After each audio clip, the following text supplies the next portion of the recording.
Assim diz a palavra do nosso Deus. Porque o marido incrédulo é santificado num convívio da esposa crente. E a esposa incrédula é santificada num convívio do marido crente. Doutra sorte, os vossos filhos seriam impuros, porém, agora são santos. O porquê Jesus Cristo precisou vir da raiz de Davi, da descendência de Davi?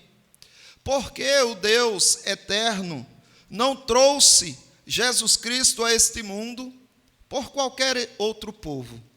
Por que precisou vir através do povo judeu? O dia do nascimento de Jesus Cristo não existe uma data definida. Ninguém sabe qual foi o dia que Jesus Cristo nasceu. Portanto, o que nós precisamos saber é só uma coisa: que ele nasceu. Então, nesse momento, nós estamos celebrando. A data que foi escolhida foi no mês de dezembro, no dia 25. Porém, o que importa é que reconheçamos esta data e nos alegremos nela, e entendendo que ele precisava vir da raiz de Davi, da descendência de Davi. O Senhor Deus fez uma aliança com o seu povo, e ele tomou para si Abraão, que representaria todos os descendentes que viriam de Cristo. Se você observar no livro de Gênesis, capítulo 17, o versículo 7, Deus ele faz essa promessa a Abraão. E ele diz: estabelecerei a minha aliança entre mim e ti, e a tua descendência no decurso das suas gerações, aliança perpétua, eterna, para ser o teu Deus e o Deus da tua descendência. E agora, nós observamos que Deus estabeleceu também uma aliança, um sinal, que representaria o seu povo na terra. Nos dias de Abraão, este sinal foi a circuncisão. A mesma circuncisão que você viu Cristo, quando tinha 8 dias de nascido, na liturgia que lemos, recebendo o sinal da fé. O sinal da fé dos pais era aplicado nas crianças com 8 dias de nascidos. Na epístola de Paulo aos Romanos, no capítulo 4, versículo 11, Paulo fala um pouco sobre esta aliança de Deus e o que representava para o povo da antiga aliança a circuncisão. E falando de Abraão, Paulo diz assim: e recebeu o sinal da circuncisão como selo da justiça da fé. Então, o sinal da circuncisão que Abraão recebeu foi como selo da justiça da fé. Então, era um selo da fé. Abraão creu e o selo foi aplicado. O interessante é que Deus ele não para aí, né? Ele diz que este sinal precisa ser dado também aos filhos, aos descendentes. Então, no texto que nós lemos, é justamente disso que está tratando. Jesus Cristo veio de Davi, porque a promessa foi feita a Davi. A promessa foi feita a Abraão, a Jacó, a Isaac. Então, você observa que Deus escolheu Abraão, e dentro da descendência de Abraão, aqueles que iam nascendo estavam inclusos nesse pacto. E Jesus Cristo teria que vir dessa aliança, porque Deus, da sua semente santa, tira semente santa. Então, os filhos dos crentes diante do Senhor, por causa de sua promessa, são sementes santas. Só que agora, os coríntios, eles não sabiam o que fazer, porque uma situação inusitada aconteceu na igreja. Ou um marido crente que tinha uma esposa incrédula, ou o contrário, tinham entrado para a igreja e agora os seus filhos precisavam ser batizados, precisavam ser aceitos pela igreja, mas até então os coríntios só tinham o contato com a possibilidade dos dois sendo crentes, do casal sendo crente, e seus filhos realmente estavam na aliança. Então os coríntios escrevem uma carta para Paulo, questionando, perguntando, dizendo: Paulo, olha, tem um caso aqui na igreja onde o marido é crente e a esposa é incrédula. A esposa é crente e o marido é incrédulo. E agora os filhos, a gente faz o quê? Podemos batizá-los, podemos trazê-los para dentro da igreja e recebê-los como membros, se um é infiel num casamento. Aí Paulo agora vai dar a explicação. Ele vai explicar o porquê a criança precisa ser aceita no meio da igreja. E ele diz assim: porque o marido incrédulo é santificado no convívio da esposa. Então Deus, ele faz um agir incrível. Ele trabalha no lar que tem um cristão. Ele trabalha na vida de todos aqueles que estão naquela casa, santificando aquele lar. E depois ele diz assim ainda: e a esposa incrédula é santificada no convívio do marido crente. Aí Paulo diz: olha, de outra sorte, se não fosse assim, os vossos filhos seriam impuros, porém agora são santos. Percebem que Jesus Cristo precisaria vir de uma semente santa. Ele nasceu de Maria, que estava casada com José, mas não teve relação com ele, e ele nasceu pelo Espírito Santo, mas Deus honrou aquela aliança. E Cristo veio da descendência de Davi, porque todas as crianças que nascem filhas de um ou dos dois, sendo crentes, nasce santa, nasce separada, nasce pronta para ser recebida na igreja. Da mesma forma que Jesus Cristo nasceu pronto para ser circuncidado e para fazer parte do povo de Israel. Caso contrário, caso a criança que tivesse nascido viesse de um povo gentil, os judeus não fariam isso. Deus não permitiria isso. Se fossem de um casal incrédulo, mas observe, os dois eram crentes no Senhor, os dois eram descendentes de Davi. Então, Jesus Cristo nasceu e foi pronto, preparado pelo Espírito Santo para o batismo. Ou melhor, para a circuncisão, que até então era o batismo do Velho Testamento.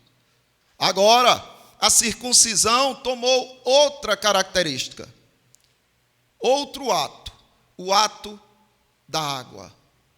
O sinal, o selo da fé hoje é o batismo, que Jesus Cristo só instituiu depois que morreu e ressuscitou. É preciso que você tenha compreensão disso. O batismo cristão não ocorreu nos dias de João Batista. O batismo que Jesus Cristo recebeu com 30 anos não foi o batismo que ele instituiu depois da sua ressurreição. Porque o batismo que ele instituiu depois da sua ressurreição foi o selo da fé dos pais. E quando uma criança nasce, ela está inclusa no batismo. Então, a primeira coisa que eu quero destacar nesse versículo é que a condição do incrédulo sob a fé do crente, a condição do incrédulo, do marido ou da esposa incrédula, está sob a fé do crente. Veja só, se não é isso que diz, porque o marido incrédulo é santificado no convívio da esposa. E a esposa incrédula é santificada no convívio do marido crente. Então Deus está trabalhando por fidelidade ao crente no lar. E o incrédulo que está ali no lar, ele está recebendo essa graça, estas bênçãos, esse agir de Deus, por conta do crente que ali está. A fraca influência do crente sobre o incrédulo só é real, essa fraca influência, por conta da infidelidade do próprio crente. O incrédulo só tem poder de influenciar os crentes quando os crentes são inconsistentes, quando eles são inseguros de sua fé. Já viu muito disso? Não é? A pessoa está firme no Senhor, envolvido no Senhor, aí conhece novos amigos, se juntam com um grupinho, daqui a pouco está igual. O crente se envolvendo e se tornando igual ao incrédulo. Isso ocorre, pode ocorrer sim, mas o erro está no crente que é inconsistente. Se há consistência, ele se mantém fiel. E, ao invés de ser influenciado, ele é instrumento de bênção para influenciar os incrédulos. No livro de Daniel, nós temos um exemplo clássico disso. Daniel capítulo 3, do versículo 7, que diz assim: portanto, quando todos os povos ouviram o som da trombeta, do pífaro, da harpa, da cítara, do saltério e de toda sorte de música, se prostraram os povos. Então veja, Nabucodonosor fez uma grandiosa estátua e disse: quem não se prostrar vai morrer. E quando ele tocou suas músicas, muita gente se prostrou, muitos povos se prostraram. Mas, no versículo 2, você percebe que um crente consistente não se deixa influenciar por pressão, por sedução ou por qualquer outra coisa. Eles são firmes e seu lar é abençoado. Inclusive, até o incrédulo desfruta das bênçãos do crente consistente. No versículo 2 diz que foram denunciados alguns judeus e os líderes da Babilônia disseram assim: há uns homens judeus que tu constituíste sobre os negócios da província da Babilônia, Sadraque, Mesaque e Abidnego. Estes homens, ó rei, não fizeram caso de ti. A teus deuses não servem, nem adoram a imagem de ouro que levantastes. Percebem o tamanho, a grandiosidade dessa consistência? O rei ficou furioso. E o rei, irado, deu mais uma oportunidade a eles. Talvez porque eles serviam tão bem na Babilônia. Nossa, perder três pessoas tão importantes assim para o meu reino. E aí, por simpatizar com eles, gostar deles, ainda deu uma chance. E disse o seguinte, vamos ler do versículo 12 ainda. Quando ele diz assim: ó rei, não fizeram caso de ti, a teus deuses não servem, nem adoram a imagem de ouro que levantastes. O 13 diz: então Nabucodonosor, irado e furioso, mandou chamar Sadraque, Mesaque e Abidnego. Trouxeram a estes homens perante o rei. Então se chegou Nabucodonosor à porta da fornalha, sobremaneira acesa, falou e disse: Sadraque, Mesaque e Abidnego, servos do Deus Altíssimo, saí e vinde. Então Sadraque, Mesaque e Abidnego saíram do meio do fogo. Agora no versículo 26. Eles se mantiveram fiéis. Nabucodonosor disse que os lançaria na fornalha acesa. E eles disseram: olha, Nabucodonosor, nós não sabemos se Deus vai nos livrar, mas Ele tem poder para nos livrar. Se Ele não nos livrar, fique sabendo, ó rei, que nós não vamos nos curvar diante da tua imagem. E foram lançados e sobreviveram.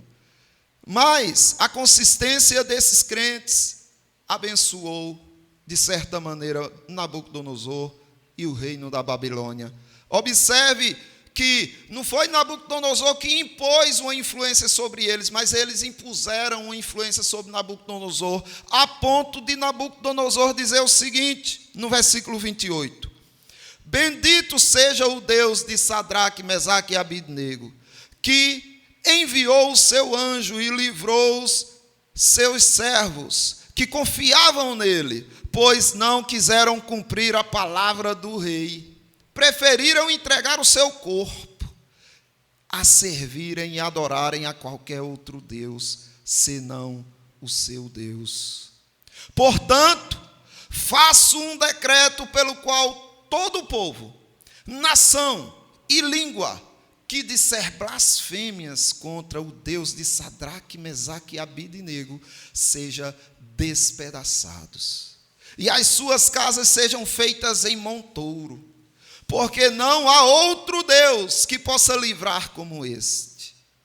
Então o rei fez prosperar a Sadraque, Mesaque e Abidnego na sua província da Babilônia. Vocês percebem o poder da firmeza da fé? Muitas vezes o crente questiona, mas Deus, eu tenho a fé no teu filho, o Senhor tem uma aliança comigo, os meus filhos estão se afastando, está tudo dando errado. Você não conhece o trabalhar de Deus. Você não pode desanimar por conta da pressão do que você vê. Você precisa confiar em Deus e se manter firme até o fim. Ainda que arda, ainda que você sofra, ainda que pareça tudo perdido. Confie no Deus da aliança. Porque Ele prometeu que seria o teu Deus e o Deus dos teus filhos. Então é preciso que não se deixe contaminar pela influência do que é mal, do que é perverso. Por isso que Jesus Cristo disse no Evangelho segundo Mateus, capítulo 5, o versículo 16: assim brilhe também a vossa luz diante dos homens, para que vejam as vossas boas obras e glorifiquem a vosso Pai que está nos céus. Então você observe, o seu papel neste mundo é ser luz para iluminar quem está em trevas. Não é ficar ofuscado com as densas trevas daqueles que estão envolvidos com você. O apóstolo Pedro, na sua primeira epístola, capítulo 2, versículo 12, ele diz: mantendo exemplar o vosso procedimento no meio dos gentios, para que, naquilo que falam contra vós outros, como de malfeitores, observando-vos em vossas boas obras, glorifiquem a Deus no meio da visitação, no dia da visitação.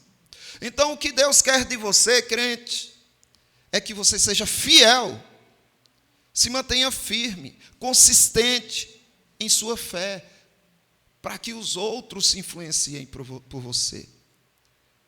Não adianta a esposa reclamar, brigar com o marido, porque o marido ainda não segue a Cristo. Não adianta o esposo forçar a esposa a seguir o marido, ser ignorante, se estressar, porque ela ainda não segue a Cristo. Não é assim. É se mantendo firme na fé, na sua pureza, no seu exemplo, na sua constância, na sua oração.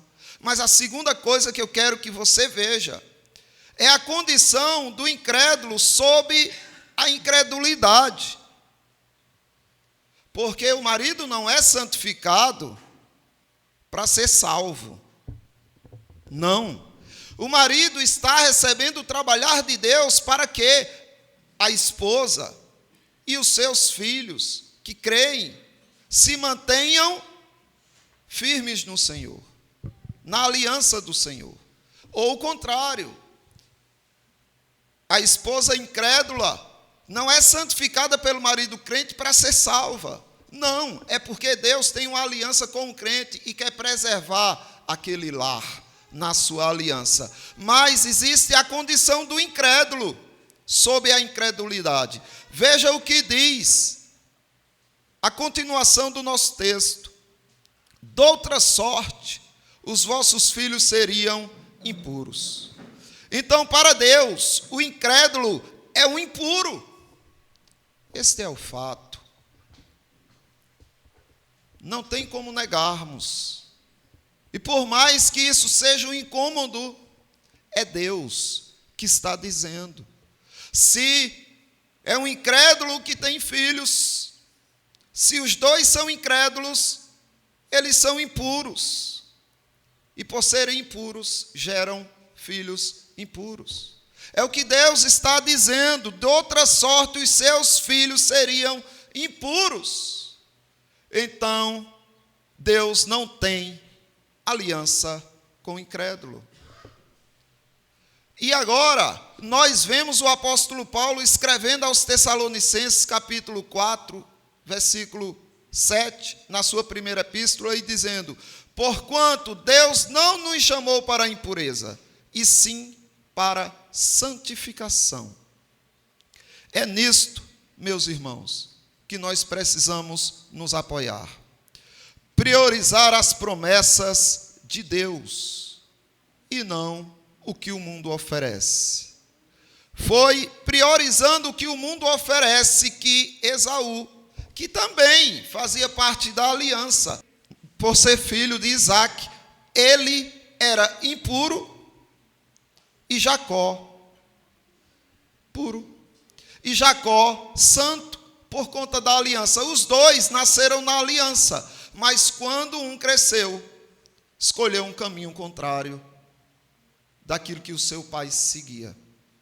E observe o que Deus fala na epístola aos Hebreus, capítulo 12, versículo 16 e 17. Nem haja algum impuro ou profano, como foi Esaú, o qual, por um repasto, vendeu o seu direito de primogenitura. Pois sabeis que, posteriormente, querendo herdar a bênção, foi rejeitado, pois não achou lugar de arrependimento, embora com lágrimas o tivessem buscado. Então, aqui, você observa que ele tinha o direito da primogenitura, mas o que fez? Jogou fora, passou para o seu irmão Jacó. E agora, ele é rejeitado por Deus. O que vai acontecer com os impuros? Na epístola aos Hebreus ainda, capítulo 13, versículo 4, diz que Deus julgará os impuros.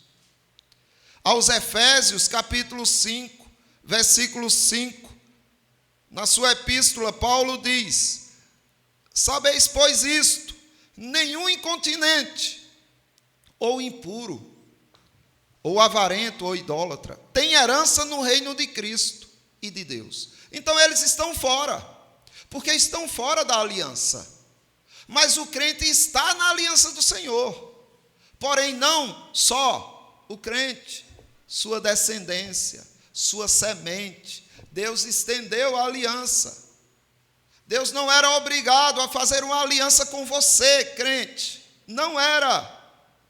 Mas aprove a Ele te amar e fazer uma aliança contigo.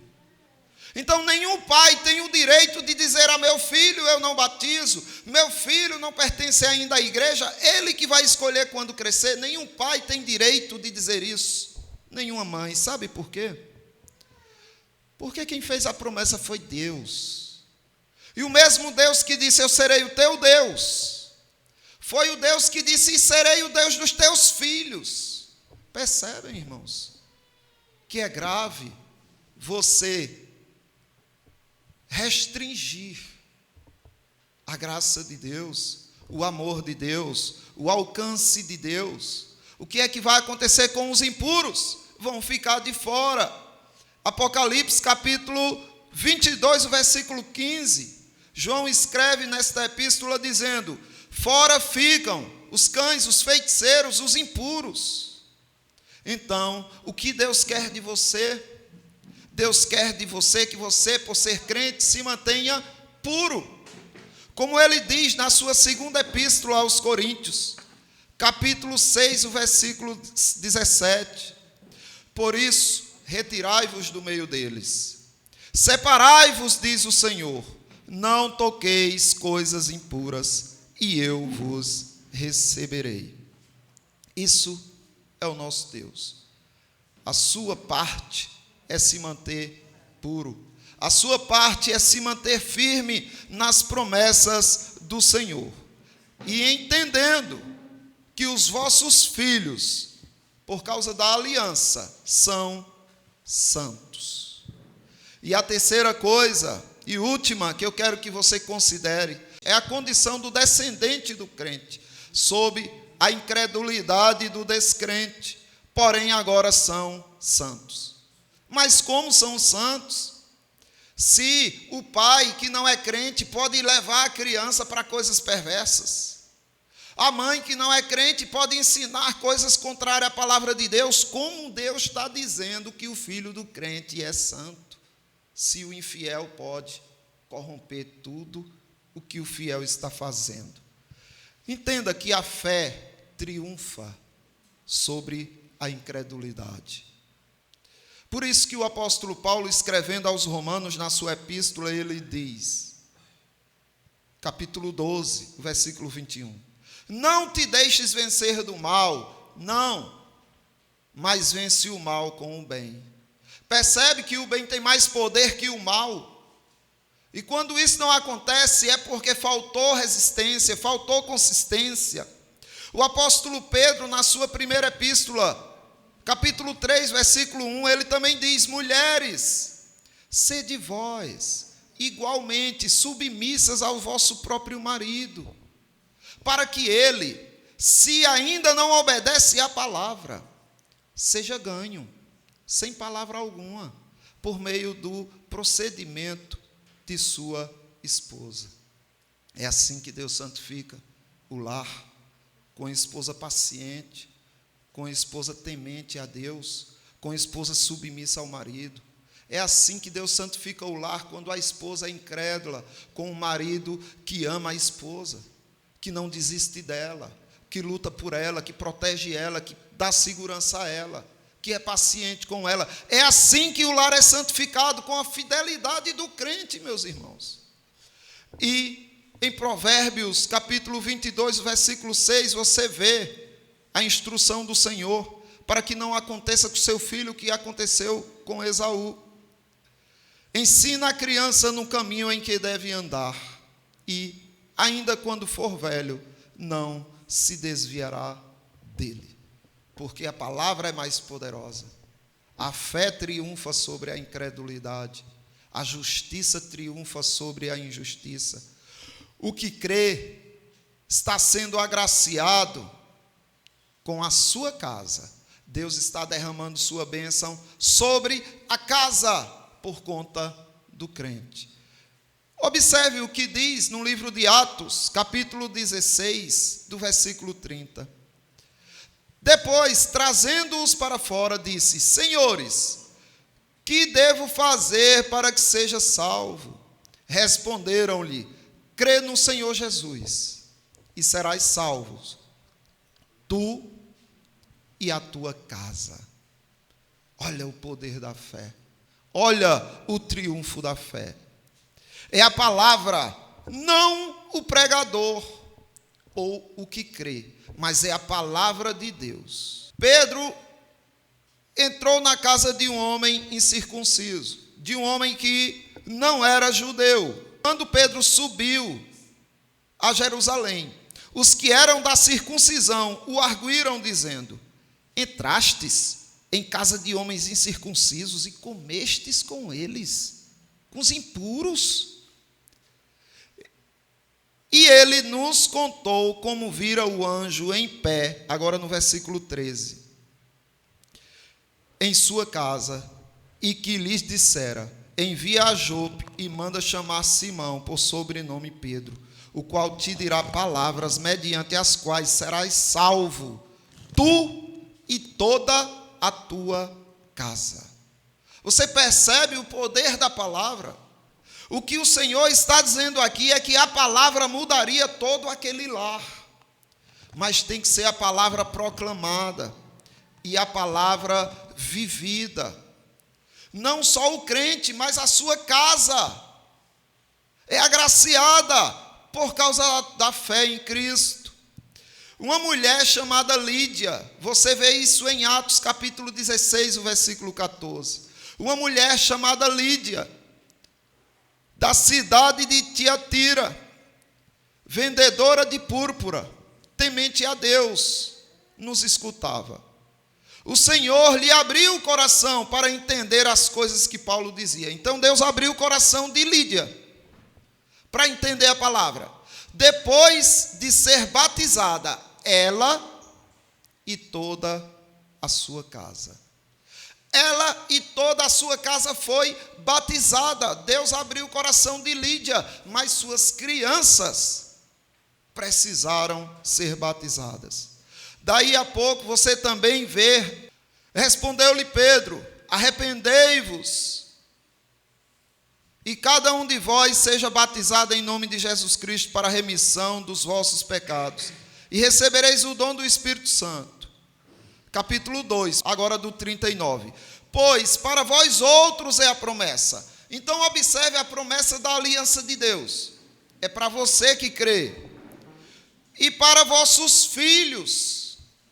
A promessa de Deus é para você e para os seus filhos. E para todos ainda que estão longe, ou seja, para quantos o Senhor nosso Deus chamar. Então é Deus chamando um e seus filhos fazendo parte também da aliança. Isso daí é justamente o que aconteceu com Cristo. Jesus Cristo não podia vir de um povo impuro. Jesus Cristo não podia vir de um povo que não tivesse sobre si a aliança de Deus, as promessas do Senhor. Por isso que ele veio da linhagem de Davi, porque a promessa foi para Abraão e para os filhos de Abraão. Então, se você crê em Cristo, você tem essa promessa. É preciso que você entenda que existe a fé e a incredulidade. E há uma interação em um lar que existem essas duas perspectivas. E Deus abençoa o lar por conta do crente. Mas também você precisa entender que a fé triunfa sobre a incredulidade. Você precisa entender também a triste situação do incrédulo. Ele é impuro e todos os seus filhos também nascem impuros. Então o Senhor Deus quer que você se separe das impurezas e sirva a Ele com fidelidade e paciência, e deixe que Ele faz o que você não tem condições de fazer. Meus irmãos, nós temos ainda algo muito gratificante a comemorar, a celebrar. Esta aliança que Deus fez com o crente, que veio através do seu Filho Jesus Cristo, nos dá essas gratas memórias e também momentos de regozijarmos-nos com os nossos irmãos em Cristo.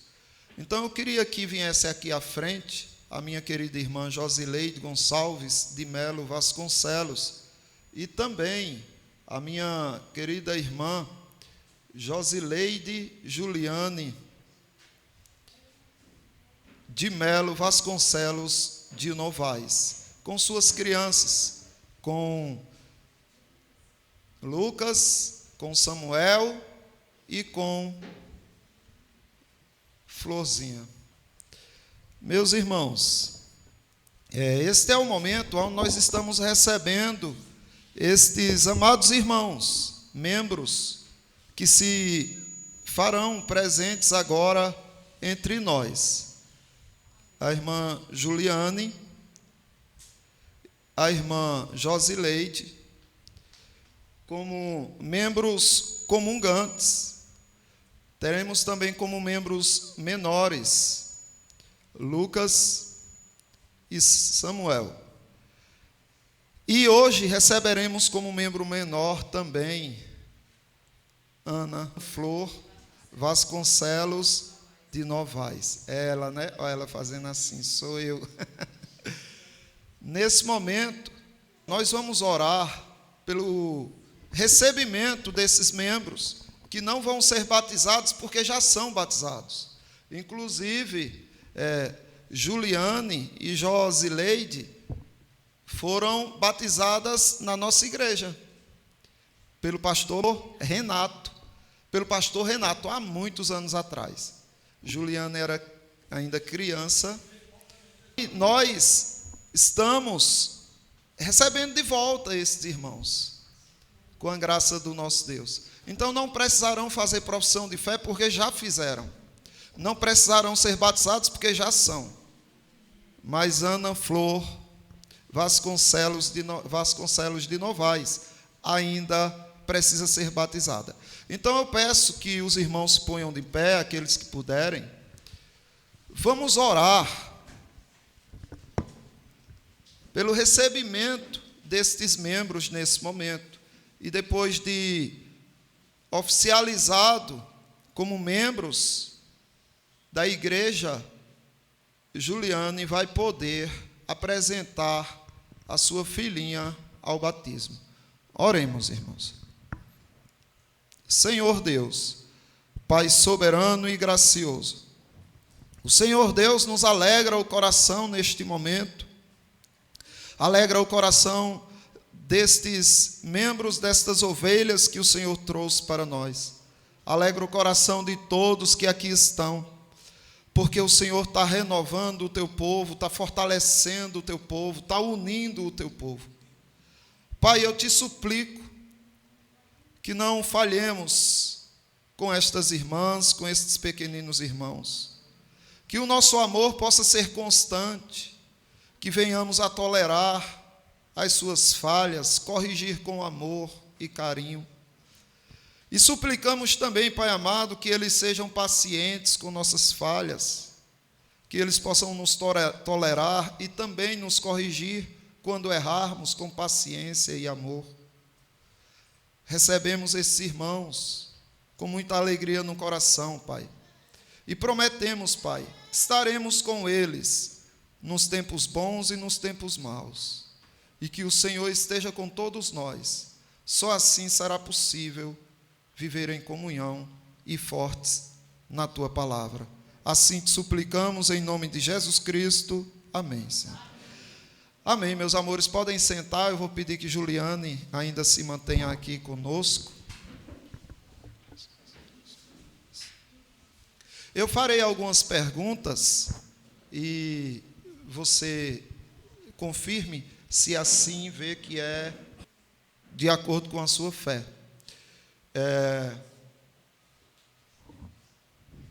Os pais, eles não devem protelar sem motivo justo o batismo de seus filhos. Antes devem avisar com antecedência que querem trazer e apresentar seus filhos ao batismo, como fez a querida irmã Juliane, avisando de sua filhinha. Então, eu pergunto à minha irmã, é do seu interesse apresentar sua filhinha ao batismo? Amém. É vosso desejo consagrar a Deus a sua filhinha pelo batismo e manter ela instruída na palavra de Deus? Amém. Então, meus irmãos, aqui vem umas instruções para nossa irmã e para toda a igreja. O batismo é um sacramento da nova dispensação, instituído pelo nosso Senhor Jesus Cristo, no qual a aspersão com água em nome do Pai, e do Filho e do Espírito Santo é sinal e selo de nossa união com Cristo, do resgate dos nossos pecados pelo seu sangue da regeneração dos nossos corações pelo Espírito Santo, da nossa adoção como filhos de Deus e da ressurreição para a vida eterna. Por meio deste sacramento, as pessoas batizadas são solenemente admitidas na igreja visível e entram com Deus em uma aliança, em que Ele promete ser o seu Deus e o Deus de sua posteridade. E as pessoas batizadas prometem pertencer-lhes inteiramente. Vemos, pois, que nosso Deus não somente se apiedou de nós, admitindo-nos no número dos seus filhos e na comunhão da sua igreja, mas também se compadeceu de nossa posteridade, de nossos filhos, como você pode ver em Gênesis capítulo 17, versículo 7. E embora os filhos dos crentes também pertençam à raça de Adão e tenham, por isso, uma natureza corrupta, Deus os aceita e adota no número daqueles que constituem o seu povo, em virtude do pacto que ele fez. O texto que nós lemos no sermão, 1 Coríntios capítulo 7, versículo 14. Assim, os filhos dos crentes não têm menos direito hoje ao sacramento do batismo do que a descendência de Abraão tinha ao rito da circuncisão. De outro modo, a Escritura não daria aos filhos dos crentes o nome de santos, com que, na sua bênção, declara de que dos tais são o reino de Deus. Quando Jesus Cristo assim falou dos filhos dos crentes. Pois todos os que criam em Cristo levaram seus filhos para terem um momento solene com Jesus. Mas os discípulos os impediam, dizendo, não vão perturbar o mestre. E Jesus Cristo disse, não as embaraceis, porque é delas o reino de Deus. E agora que Deus vos concede o grande privilégio de lhes declarardes este vosso filho, exorto-vos que declareis a vossa fé e reconheceis solenemente os deveres que tendes para com Deus e para com a sua igreja, em referência a esta criança, respondendo sinceramente às seguintes perguntas. Crede em Deus Pai Todo-Poderoso, Criador dos céus e da terra? Credes que Jesus Cristo, seu Filho, nosso Senhor, o qual foi concebido por obra do Espírito Santo, nasceu da Virgem Maria, padeceu sob o poder de Pôncio Pilatos, foi crucificado, morto e sepultado, ressurgiu dos mortos ao terceiro dia, subiu ao céu e está assentado à mão direita de Deus Pai Todo-Poderoso, de onde há de vir julgar vivos e mortos. Credes no Espírito Santo, em uma só igreja universal, na comunhão dos santos, na remissão dos pecados, na ressurreição do corpo e na vida eterna. Amém.